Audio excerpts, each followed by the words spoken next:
Good evening. This week, Parshas Mishpatim, and it's Shabbos Mevorachim Chodesh Adar, which has its own uniqueness. But next week, we will, Be'ezus Hashem, speak more about Chodesh Adar, and then right before Purim about Purim. However, I do want to say to you that Parshas Mishpatim follows Yisro. Now, Yisro was a very interesting Sedra, incorporating the Aseres Hadibris, Matan Torah, and the Meforshim. Many Meforshim are troubled. Why in the world the Sedra to follow last week's Sedra, which was so lofty and so grand, the grandeur of Matan Torah and everything that happened, right after them you come into Parshas Mishpatim, and it's a mundane type of a Sedra. We have many, many mitzvahs, but it's all ben Adam lachavero. You're talking about oxen goring others or people. You're talking about Eved Ivri. You're talking about so many aspects of regular life.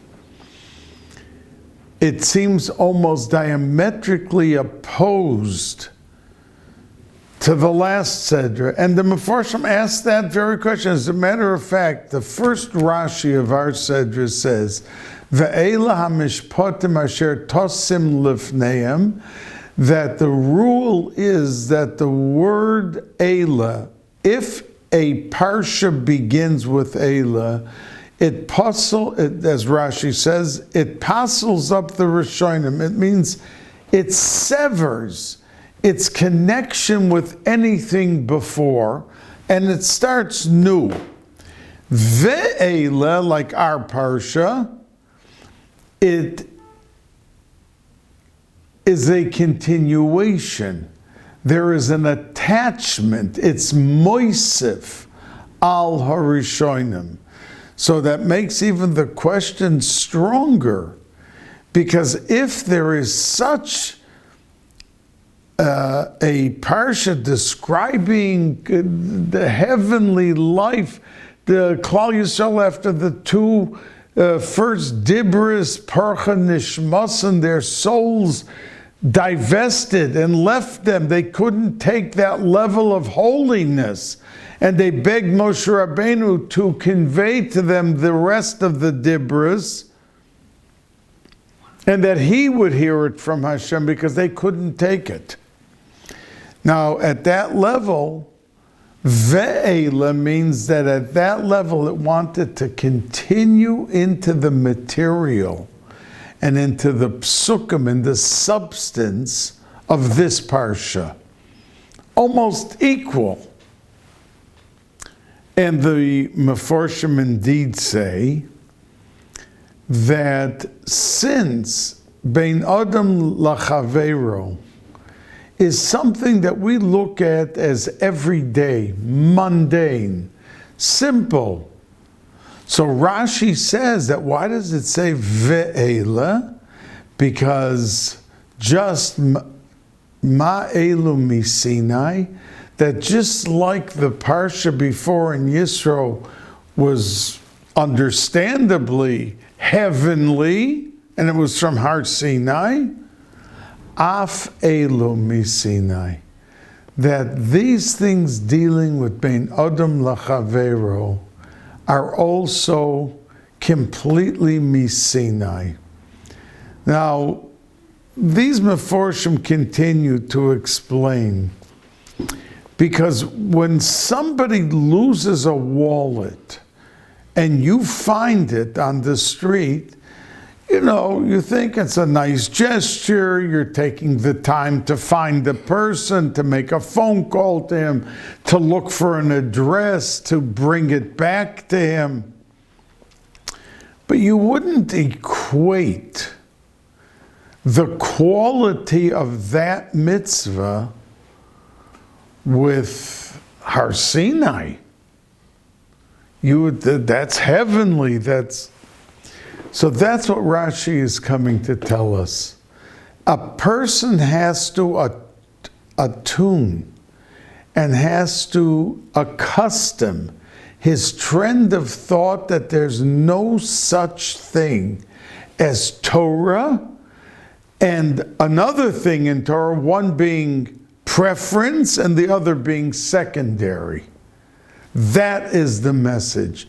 That when you're dealing with people, you have to be ready to equate that discussion and that chesed or that communication at the highest level as if you're standing on Har Sinai.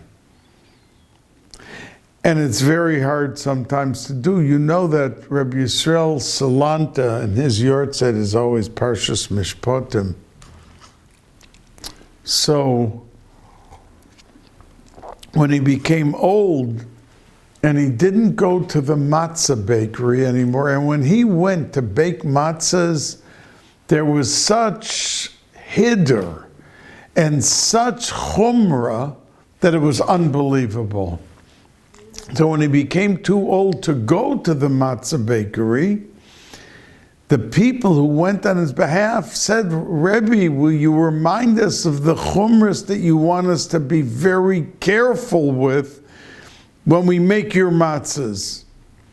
So his answer to them was, I want you to remember one thing. That when you're in the middle of the shifts, because you know they bake a certain time and then they wash down everything and then they continue into the next batch, don't yell at the old lady who was working there to make a few dollars, because most of them are almanos. He didn't go into the chumrah of the matzah, but he talked about the sensitivity and the treatment of the almana that they were going to be dealing with, because in most matzah bakeries they're shouting out, quickly, we have to, quickly. Don't shout at the almana. That was his message of what he wanted them, when they baked his matzahs, to be very, very careful with. And that's why these two sedras were put back to back, juxtaposition, to remember that you're coming from heaven and you're going into heaven, even though it appears pure manual and mundane and earthly. All these halachas, you're dealing with oxen, you're dealing with a shomer socher and a shomer chinam and all of these things, which is, okay, regular, not regular, heavenly. Now, the opening pasuk talks about an eved ivri.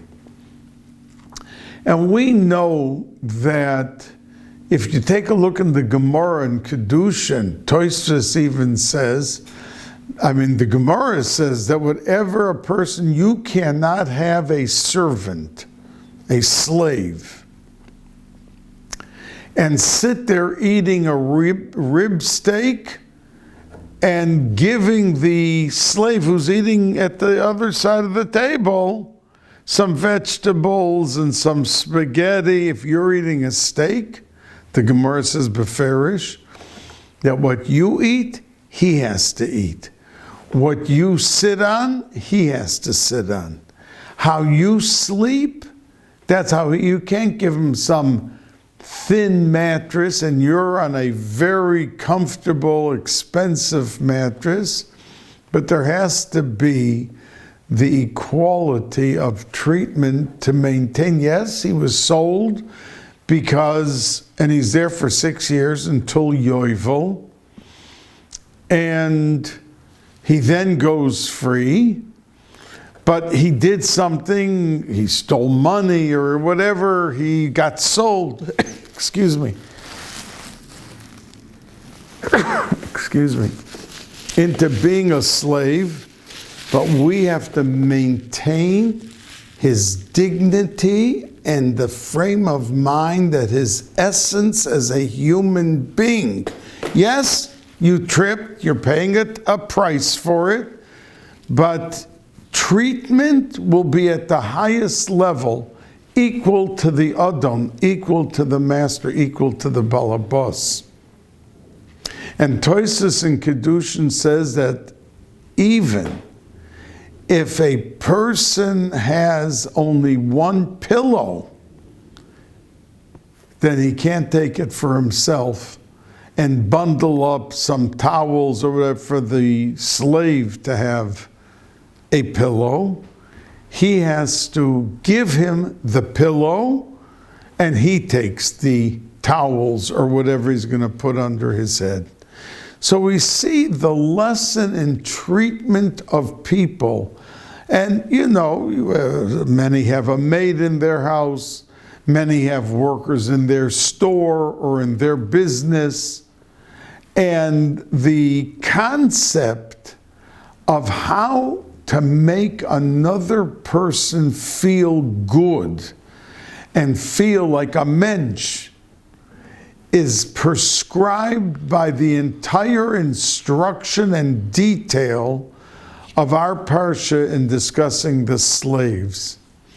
Now the Sfas Emes says, because the pasuk says, what happens if at the end of the 6 years he doesn't want to leave?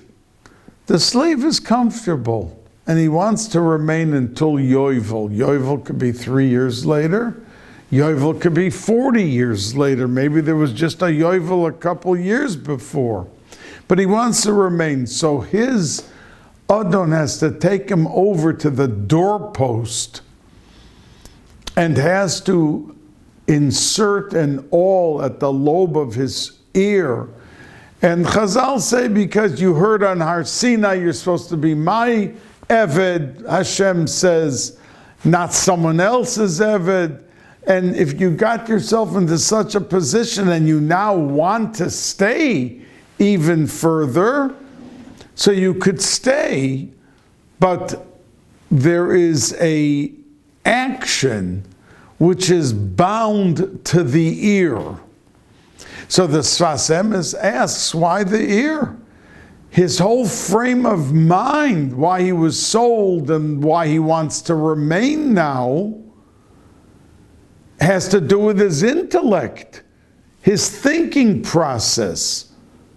It wasn't the ear that made the decision. Yes, it heard on Har Sinai, you should be my Eved, not the Eved. But the decision of remaining after hearing whatever you heard was the decision of the brain, the moyach.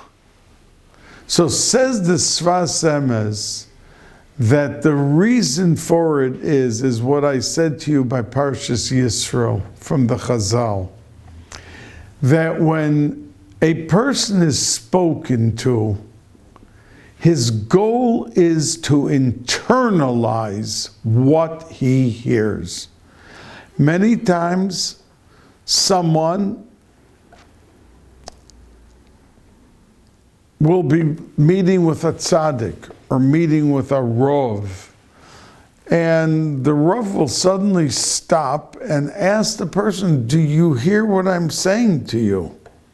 And it's a common thing. Because of course we hear the physical hearing, the words that are said.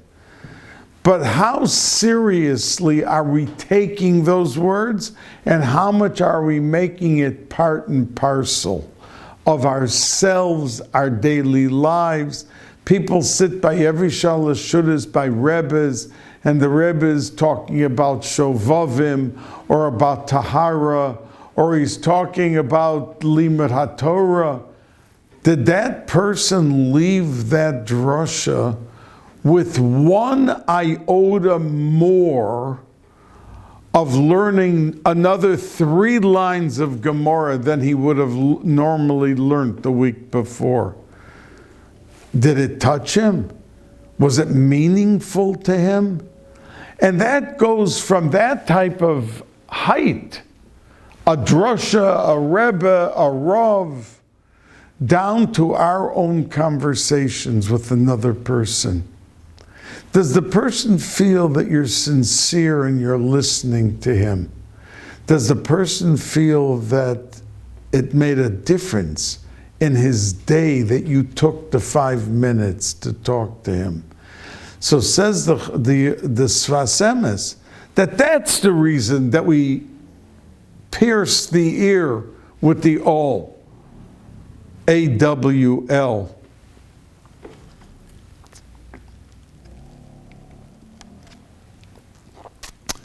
Because had the ear taken sincerely that which it learned and it was taught, it wouldn't be in this matzav. And that's why we address the ear.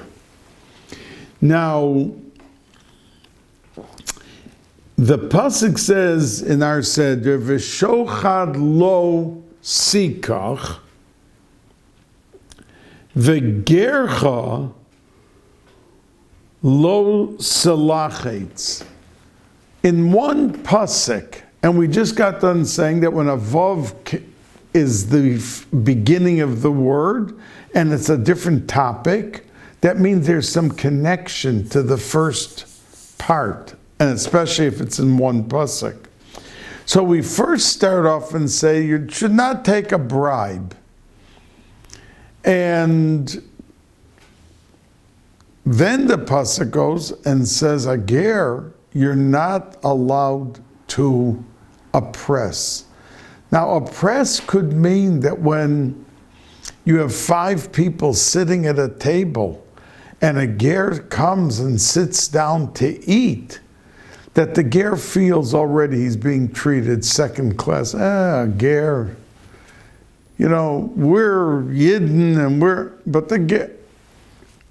the ger says so many times in the Torah, the treatment of the ger.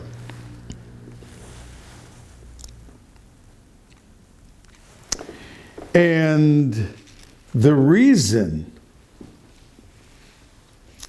what's the connection of those 2 things about a ger, how we treat him, and we should not oppress him?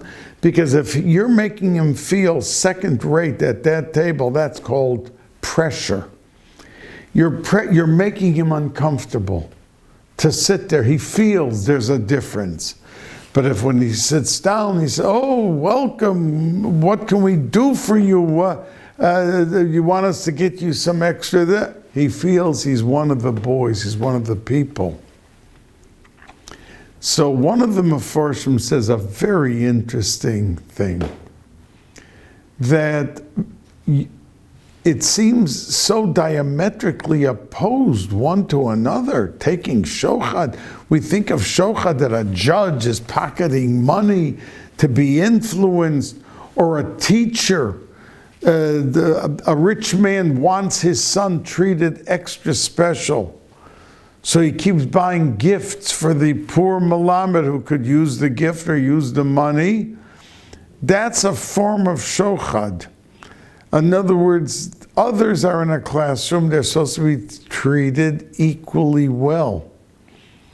But we can try to influence the atmosphere with what we do and what we say and what we give. And we think of it like that, but the truth is, what is shochad?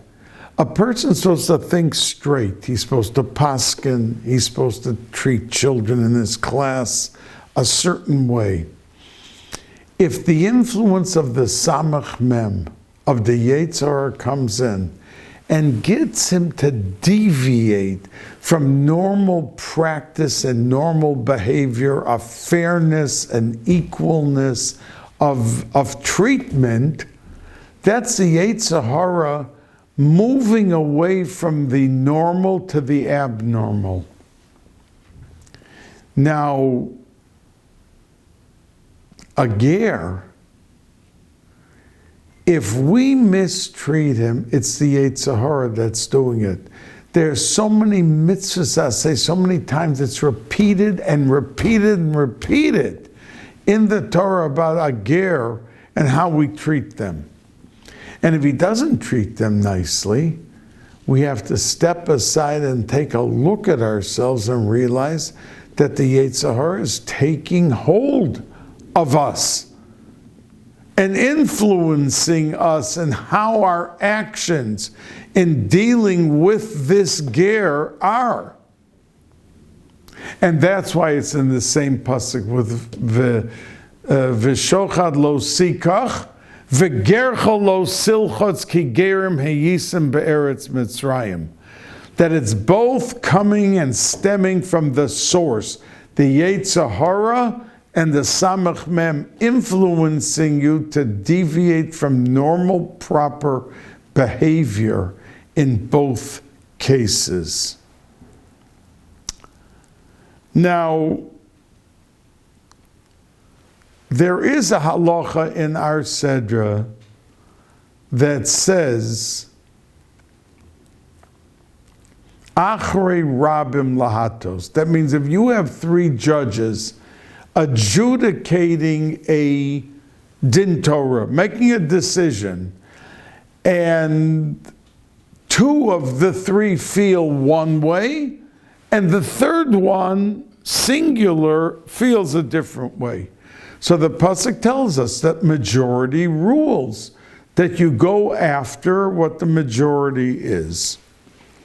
Now the Gemara brings a story that the Chachamim were there, and in the Beis HaMedrash there was a stove. This is a world famous stove that the Gemara calls that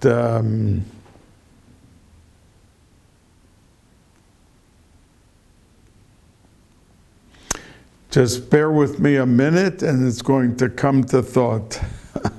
I guess they call that a senior moment. What?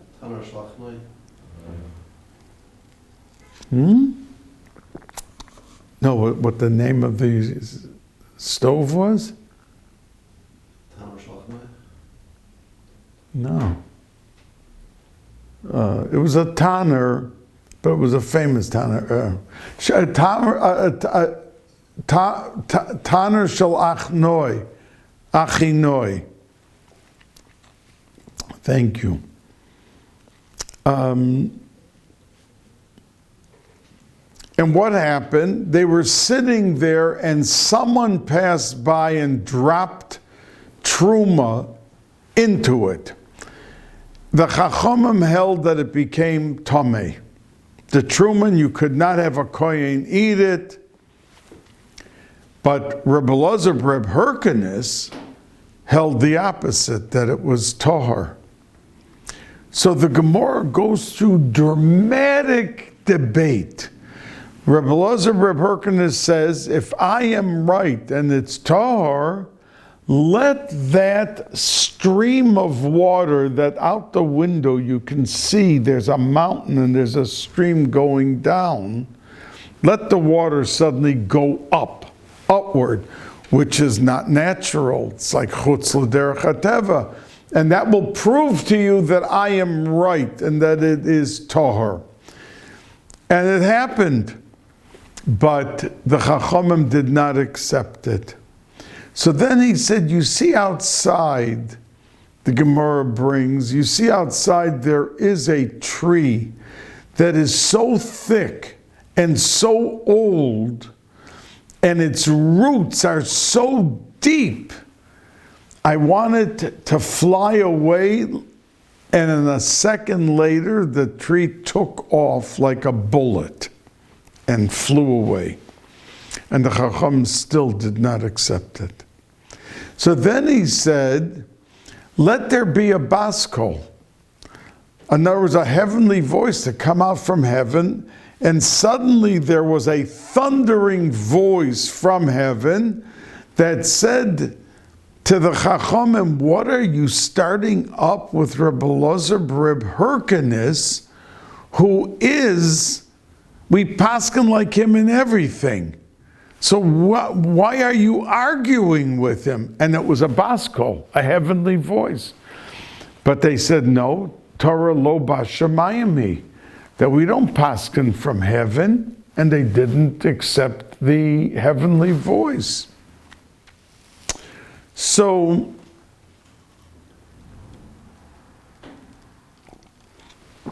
the Gemara says that it came a point that the Chachamim took the Tahara. They asked Rabbi Elazar Herkinis after this debate, do you accept our opinion? And he said no. Because just before that, they threw the Taharos into the fire, the Truma, to show that it was Tameh and you have to burn it.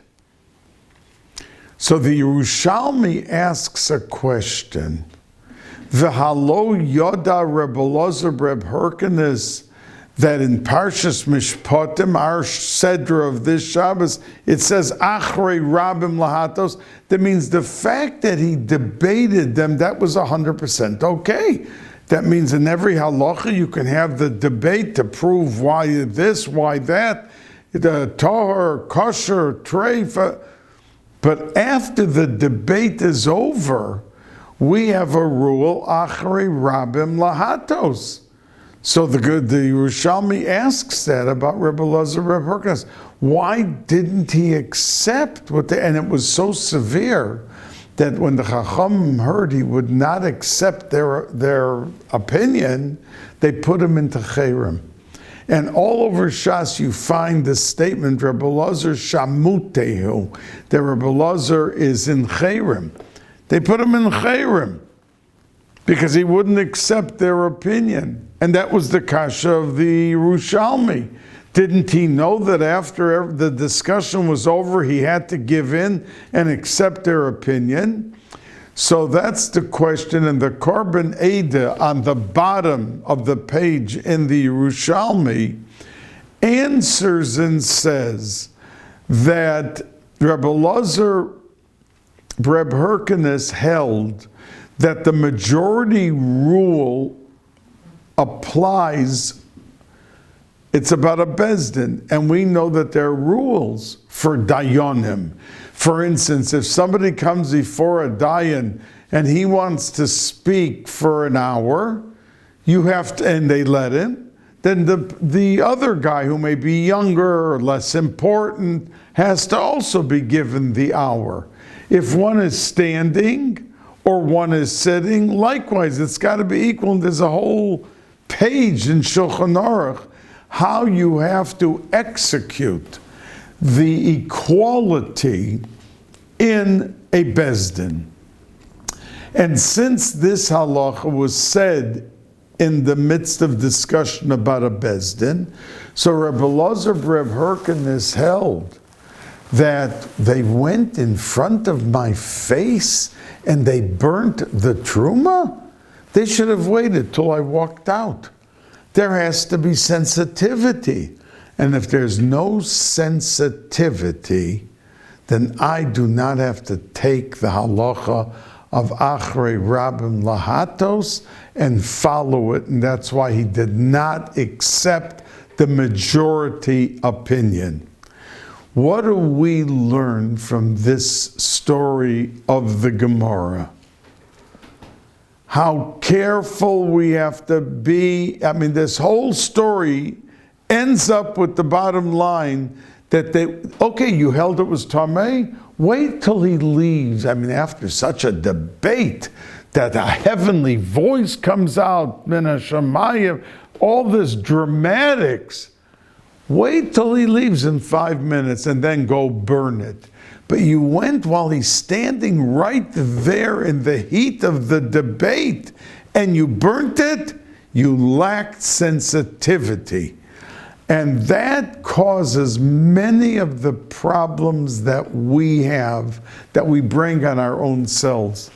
We could have, we should have, we did. We look back at a conversation. You came to a simcha and you were in a good mood, and you were with people, family, friends.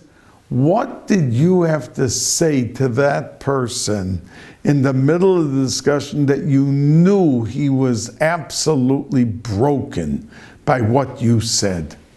You said something funny to be cute so that the others would laugh. At whose expense were you bringing about the laughter? And that's what we see from this story with Rabbi Balkany. And he was the biggest of the big. He was the Rebbe of Rabbi Akiva, Rabbi Balkany. Rabbi Akiva, who Moshe Rabbeinu said, I don't want to give the Torah on Har Sinai, you should give it with Rabbi Akiva. He understands deeper the Torah than I understand it. And the Arizal explains what that means. He got it from the Olam HaTzilos. Moshe Rabbeinu only got it from the Olam HaBriya and the whatever. But the point being that that same thing that we're talking about, the Eved Ivri, and how you have to treat him. And you know, it says, in begapo yavo begapo yetze, that if he comes into the slavery, to the state of being a slave, without any wife or children, then he leaves without anyone. That means even if he married, the Adon has the right to give him a shivcha kananis. And the halacha is that's only if he's married. But if he's not married and has no wife, you can't give him a shivcha kananis. Why is that? If I asked anyone listening to this shir now, what do you think makes more sense? A man came in, he tripped, and he did something wrong, he became a slave, and he came in by himself. Is that when we should be allowed to give him a shivcha kananis? Or does it make more sense when he's married and has a wife and children? Most of us on the surface would answer, well, it makes more sense if he's alone to give him some companionship. He should be with someone to have dinner with. But the Meforshim in the Gemara explain that the Torah wanted that a person should respect and appreciate the institution of marriage. And if a person ends up with a shivcha kananis when he was never married, he doesn't have yet the full appreciation of what it means to be married. He thinks that this is it. This is it, and he knows that if he has a wife and children, he has children with this wife, that he ends up leaving, he doesn't go with the wife and with the children. That's the possession of the Adam. So the whole format and the whole description of being married to another person is misleading if he never experienced marriage. When he gets married, he has to treat his wife like a queen. I mean, when the Reform and the Conservative, well, the Orthodox, they relegate the women to second state status, second level, second tier, inferior. They make them sit in the back of the shul. They can't sit with them. They can't this, they can't that, the man this, the man... Yeah, but what about the other side of the coin? A man isn't allowed to touch his wife without her permission. He can't be in the mood to hug her and she's not feeling well. She said, oh, I'm not up to whatever. And he said, no, I want I'm the... He can't do that. That's not halacha. So if a person is involved in marriage, then he can take a shivcha kananis, because he knows what the concept and the value of respecting a separate person and setting the standard so high and so proper that he can properly deal with a shivcha kananis in the state, and that's why only a married person, it's the halacha. Now, the pasuk says, "Im kesef talve esami es he'oni imach," that if a person, see, the word "im" usually means if, but the Mechilta says right away, and the Gemara says it, that "im" over here does not mean if. In other words, when somebody wants to borrow money from you, I'm not so comfortable. If you think you'll lose the money, of course, you're not obligated to lend. But if a person comes over to you and you have $100,000 in the bank and he needs desperately to pay the rent and he needs $2,000, you have a chiyuv, just like putting on tefillin. It's the same dioraisa. Im kesef talve esami, of eating matzah Pesach by night and putting on tefillin, lending the person the money. Now, the Orach Chaim HaKadosh says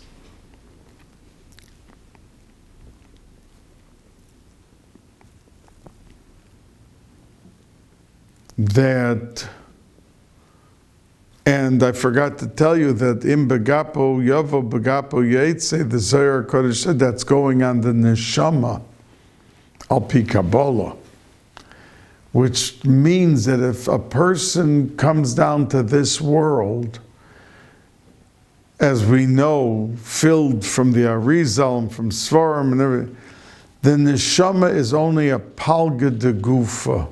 It's a half of an entity, a neshama, but it's half.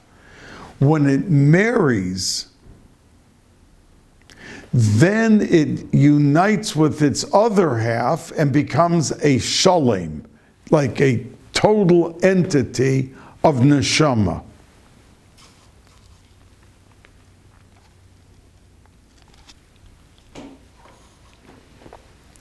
And then he could come.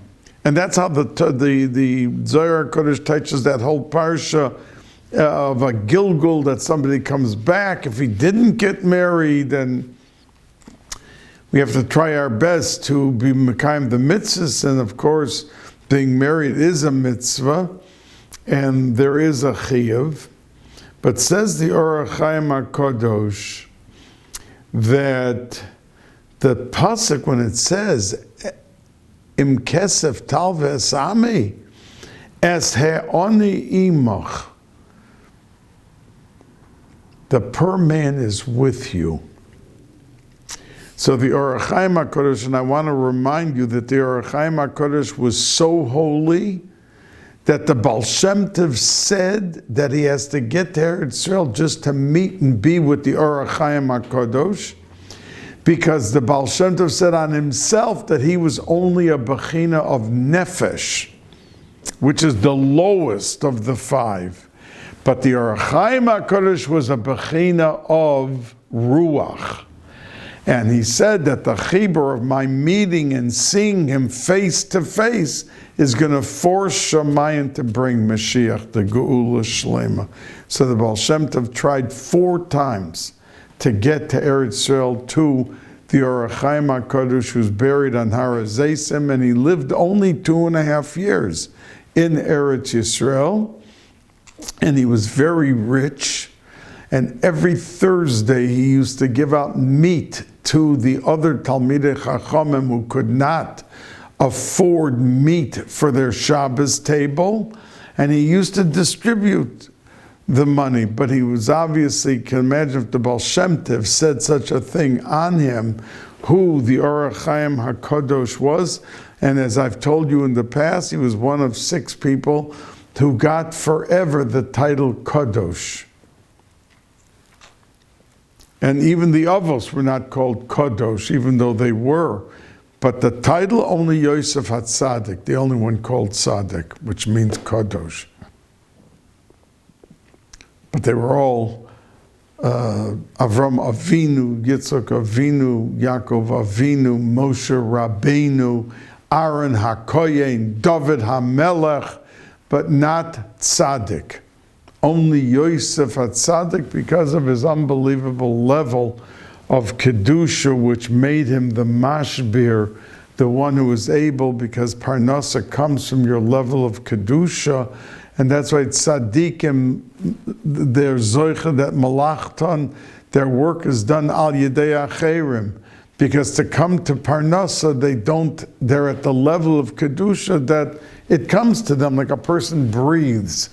Is it something that he has to do special to breathe? I mean, that's how a human being was born, to have air come in his body, out of his body. That's a normal thing. So by tzaddikim, they had the ability in their physical state to be supported, and not just supported, but to be chutz l'derech hateva. You find that throughout the Gemara, that something happened, and the Tana or the Amora liked it or didn't like it, and the other person suddenly died. I mean, all these nisim v'niflos happened to all, because they were at a level of Kedusha and Tahara, that they opened up the doors of Hashpah to come to them in such a magnanimous, magnificent way, to be able to almost exploit. And that's why when people come to a tzaddik, and let's say someone's dying and the tzaddik wants to pull him out, he can. The question is how far he has to go and what he sees with his Ruach HaKodesh. Because it could be that min hashamayim, it's the person's time to die, and they want dafka that the person should come back to Olam Haba. So they won't do it, or they'll just give a bracha, but they won't say a promise that he's going to be okay. Because if they say that, and they're really tzaddikim gemurim, then it has to happen. So coming back, the Orach Chaim HaKadosh says that when a person is confronted or asked for tzedakah by another person, he should know that min hashamayim, he asked the question really at the beginning, why is it that you have some people rich and some people poor? Why didn't HaKadosh Baruch Hu just give every person what they need? But the teretz is that he teaches the pasuk, es ha'ani imach. The money that belongs to the ani is by you. So when you think you're giving and you're doing such a great thing, you're not doing such a great thing. Because the money you're giving is supposed to end up by him because it's his. And it could be in a prior Gilgal that you stole money from the man or you cheated him in business. That was his money that you ended up getting rich with or getting possessions and doing whatever you did. As ha'ani, the guy that's coming to you is for a tikkun for you to fix up what you did in a prior lifetime, or what you had to do in your regular lifetime while you were doing something wrong. So that's how a person loses all his money, and he has to then go to people, and he goes to the people to reclaim what's really rightfully his. It's a very, very dynamic understanding of what this pasuk says. When you get done reading the Mechilta and the Orach Chaim HaKadosh's Pirush on it, of the dynamics of what money is. And I always say to you that tzedakah is the only mitzvah that it says tatzil mimoves. It saves people from death and mevi geula. It doesn't say such a lashon by Shabbos or by kashrus or by tefillin. It's tzedakah. And that's why a person should never allow himself, the Arizal says, if someone walks up to you, it's a siman min hashemayim, there's some cheshbon why he put out his hand to ask you, and you should never turn the person out. Give a quarter. Not everyone has to give a $20 bill. But give something. And that's the reason why on Purim, which is coming up soon, there is a inyan of a kol hapoishet yad noisnim lo. Why?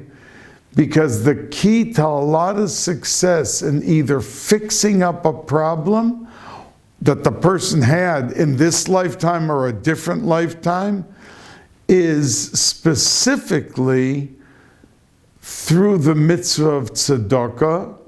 In many of the cases, if people take food and throw it away, it says, as the Baal Shem Tov once said to a very big Rav, that all those times that you didn't want to paskin on the chicken that the woman brought to you, you said, you know what, here's the $2 or the $5, go buy another chicken. I don't have the time to take it. So she threw the chicken away.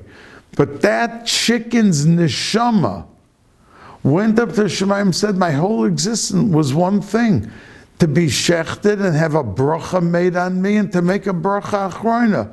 And that Rav, because he didn't want to take the 5 minutes to look at the Shaila and the Paskin, he went, and you have a whole cadre, said the Baal Shem Tov to this Rav, of neshamas that were in food because you were busy throwing the food away, and that it was not eaten, and that the bracha was not made, and this and that, whatever it is. So we have to be careful. In other words, we live lives that we don't have to go crazy, but we have to realize that we're not just down here to eat potato chips and French fries, and that we could do with our time whatever we want.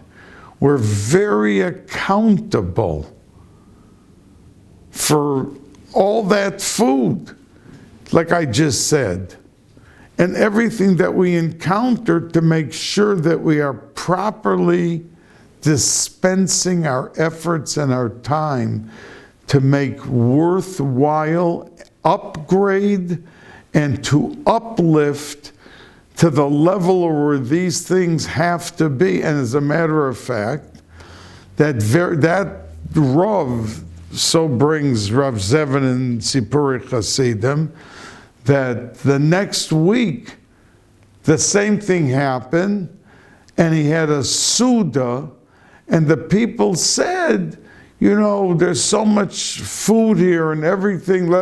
And after the Baal Shem Tov got done with this Rav, he said, I don't want anyone to leave the table without eating every single thing that's here, or taking it home and making sure it's not thrown away.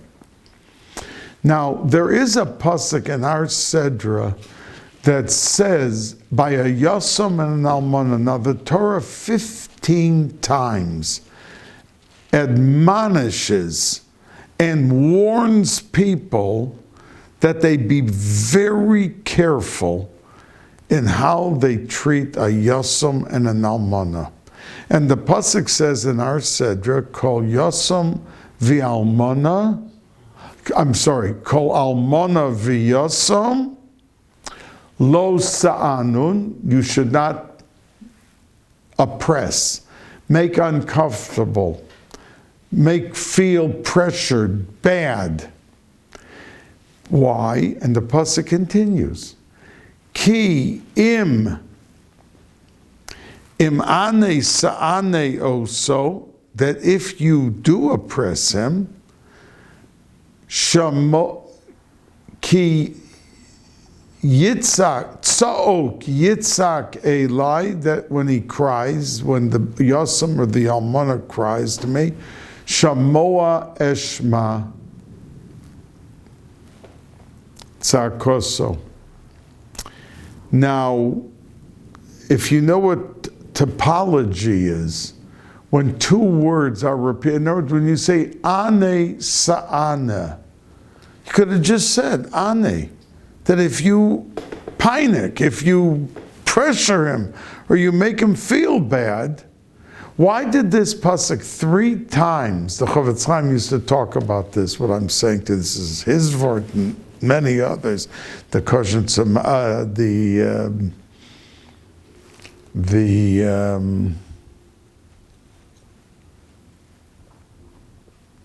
Kotzker used to say the word also, that it says it double. Why? And it says 3 times double. Ane sa'ane, imtsaok yitzak, shamoa eshma. 3 times. Why? So they say because when you take an almana and you make her cry or you make her feel dejected or hurt, it's not just what you did now. She starts thinking, if I had a husband, he never would have talked to me the way he spoke. So when the person goes and says something that hurts the almana, it's not just now she's crying. It reminds her of the fact that the husband died and she's living alone and she's this and she's that. So she cries for 2 things. For the now and for all the back. For Nebuch, what she's been living through for 10 years since the husband died. And that's why it says the typology, the double lashon. Im'ane, if you oppress now, but sa'ana, you're oppressing for the past, evokes all the, and the yasam, imtsaok, if he starts to cry because you're picking on him, and you look at him like a weakling because he can't go home and complain to his father. He has no father. So he's crying now for what you did to him, and he's crying about the fact that Nebuch, the whole parsha, that he doesn't have a father. Shamoa, I will hear his crying of now, and Eshma, I will hear the crying of the past in his life. So the Chidushi Arim says that at the end of our parsha, it says Uveirach es lachmacha ve'es meimecha, and then it says V'hasiroisi machla mikirbecha. So he says a very interesting thing. At the end of Bishalach, HaKadosh Baruch Hu said, Kol ha-machla asher samti b'Mitzrayim lo osim alecha. Any machla, and that's why in the Haggadah you find the 3 opinions of how many makas were there. And each one of the Tanoim tried to make more. That on the Yam was this amount, and in the Mitzrayim was that amount. And each one was making more makas, more makas. Why? Because there was a promise from HaKadosh Baruch Hu that anything that happened in Mitzrayim, any sickness that came on the Mitzrayim, lo osim alecha. Never will any Yid in his lifetime experience the devastation and the destruction of a painful sickness, because Hashem promised, Kol ha-machla asher samti b'Mitzrayim lo osim alecha. So these Tanoim were trying to find every single sickness that they could get their hands on, every type of machla, because it would go under the umbrella of the promise that it'll never happen to them. So why at the end of our parsha, if at the end of Bishalach, it says so clearly that the machla will not come on them, why in our pasuk does it say, V'hasiroisi, I will remove machla mikirbecha? Because the machlas that we're talking about in Mitzrayim were outside of the body. Outside of the body. And the machla that this pasuk is saying is referring, so says the Chidush Arim, to the machlas inside the body. Now, we see people still get sick, And we see that many sicknesses, taka, do not come to Baruch Hashem to Yidden. So what kind of machla are we talking about? So says the Chidushi Arim that it's talking about the machla of daiga, of people being worried about parnasa. And that's why he says in one pasuk, it says, Uveirach es lachmecha ve'es meimecha, that there will be a bracha for your parnasa, for your bread and your water, and I will take away the machla mikir becha, because that's inside you. The other that says, Kol machla asher santi b'mitzrayim lo osim alecha, I won't put it on you. You will never get it. You will never have it.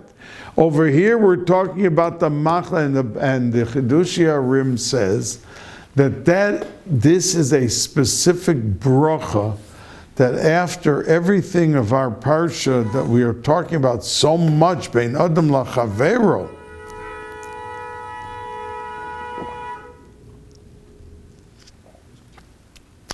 that there will be this special bracha given into lachmecha and meimecha is parnasa. And he says that we're not talking, since it's in you, what's in you? A machla comes to you. So that's when he explains that the machla from Mitzrayim was outside and then came on them. And over here it's talking about something from inside, and that is the daiga. That the biggest problem that a person who does not keep the Torah and mitzvahs and grow with it and do with it, they end up with a problem with parnasa, and it eats away at them. It's the daiga. They're worried about this, they're worried about that. The wife is complaining she didn't get the new kitchen like the next door neighbor, and he's got to go work now 3 hours more each day to keep up with the Joneses and buy the new car and do all of the things that would put them into the class of keeping up with the next door neighbors. This is all because he's not doing something in another area. And that's why you see, like I said before, tzaddikim, the work, zocha, malachton nasa, yedei acherim, others did the work, and they end up with the money that people give them, gifts, people give, however it comes, Hashem knows exactly how to do it. So we have to just refine, uplift, and upgrade our avodas hakodesh and everything that we do within our lives, our daily lives. Not jumping into heaven, but like I've been talking a whole night about treatment of people, treatment of almanas, treatment of an eved, even someone that's your worker, and so what? You're paying them the salary. What does that mean? That you own them and you could abuse them? They're human beings. And the Tzelem Elokim they have. So the Rabbanu Shalom should help us that we're coming in to the Shabbos Mevorchim of Chodesh Adar, Mishanichnis Adar, Marbim B'Simcha, and we'll talk more about the drash that Mishanichnis Adar, there's a different type to the word Adar. How can you come into the realm to be able to just glide through life and have a happiness, and then Marbim B'Simcha. It's all totally on the level of simcha that you have. That all of that sadness, all of that melancholy, all of that anxiety is the Yetzer Hara. Why? Because you left room for the Yetzer Hara and there was no simcha. So we should be b'simcha, and we should be able to grow to great heights.